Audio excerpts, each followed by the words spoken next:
Hello guys, আসসালামু আলাইকুম। কেমন আছেন আপনারা সবাই? আশা করি সবাই ভালো আছেন।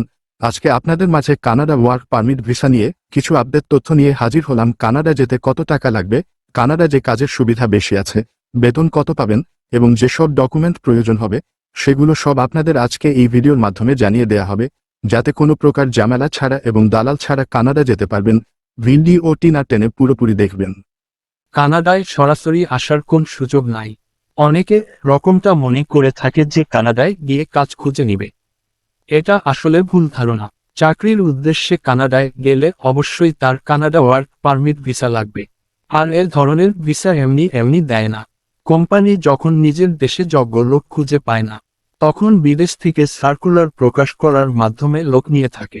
বিভিন্ন চাকরির ওয়েবসাইট থেকে কোম্পানি লোক নিয়োগ দিয়ে থাকে। সেখানে প্রথমে তারা বিজ্ঞাপন দেবে, তারপর অনলাইনে ইন্টারভিউ নেয়ার মাধ্যমে প্রাথমিক যোগ্যতা যাচাই করে নিশ্চিত করে থাকে। এ ধরনের চাকরির বিজ্ঞাপন www.indeed.com ওয়েবসাইটে প্রকাশিত হয়ে থাকে। এছাড়া আপনি যদি গুগলে LMIA labour market impact assessment লিখে সার্চ দিলে এ ধরনের চাকরিগুলো খুঁজে পাবেন। কোম্পানি আপনাকে যোগ্য মনে করলে LMIA ইস্যু করবে। যখন আপনি সরকার থেকে LMIA এবং কোম্পানি থেকে জব অফার লেটার পাবেন, তখনই আপনি কানাডা ওয়ার্ক পারমিট ভিসার জন্য আবেদন করতে পারবেন। কানাডা ওয়ার্ক পারমিট ভিসা করতে যে যে কাগজপত্র লাগে সেগুলো এক নজরে দেখে নেওয়া যাক। শিক্ষার সনদপত্র, কাজের অভিজ্ঞতা প্রমাণপত্র, পাসপোর্ট, ভিসা আবেদন ফর্ম, মেডিকেলের রিপোর্ট, করোনা টিকা সনদ, পাসপোর্ট সাইজের ফটোগ্রাফ, চাকরির অফার লেটার, LMIA কপি, বয়স 45 বছরের নিচে, জন্ম নিবন্ধন, ভিসা আবেদন ফি, জাতীয় পরিচয়ের পত্র, ভাষা দক্ষতার certificate. Canada work permit visa আবেদন করার নিয়ম দেখে নেওয়া যাক। ওয়ার্ক পারমিট ভিসা আবেদন করার জন্য সবচেয়ে বেশি প্রয়োজনীয় ডকুমেন্ট হল LMIA নম্বর। কানাডা কোম্পানি ও সরকার কর্তৃক এ ধরনের ডকুমেন্ট প্রদান করা হয়। এটা পেতে হলে অবশ্যই অনলাইনে একা নামের বিভিন্ন ওয়েবসাইটে জবের জন্য আবেদন করতে হবে এবং অনুমোদন নিতে হবে। এরপর আপনি কানাডার ভিসা প্রসেসিং করতে পারবেন। LMIA অনুমোদন পাওয়ার পর আপনাকে কানাডা ভিসা আবেদন ফর্ম সংগ্রহ করতে হবে। সঠিকভাবে ফর্মটি পূরণ করে সাবমিট করতে হবে।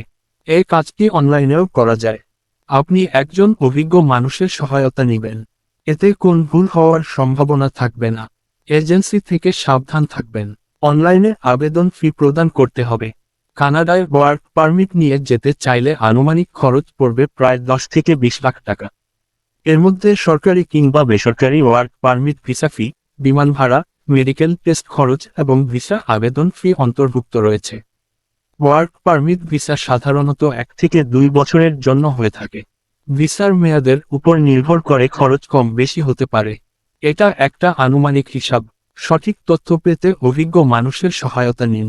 কানাডায় বিভিন্ন দেশ থেকে অভিবাসী হিসেবে কানাডা ওয়ার্ক পারমিট ভিসা নিয়ে প্রতিবছর 3 থেকে 4 লক্ষ মানুষ আসে। এদের মধ্যে কেউ পার্মানেন্ট ভিসা নিয়ে আসে, কেউ চাকরি করার উদ্দেশ্যে কিংবা পড়াশোনার উদ্দেশ্যে এই দেশে এসে পার্মানেন্ট রেসিডেন্সি নিয়ে থেকে যান। স্বপ্নের এই দেশে ওয়ার্ক পারমিট নিয়ে কয়েক বছর কাজ করলে আপনি খুব সহজেই নাগরিকত্ব লাভ করতে পারবেন। যারা কানাডা ওয়ার্ক পারমিট ভিসা নিয়ে এই দেশে আসতে চান তাদের বেশিরভাগ মানুষ ভিতরে এবং বাইরে থাকা বিভিন্ন দালাল কিংবা এজেন্টের দ্বারা প্রতারিত হয়ে থাকেন।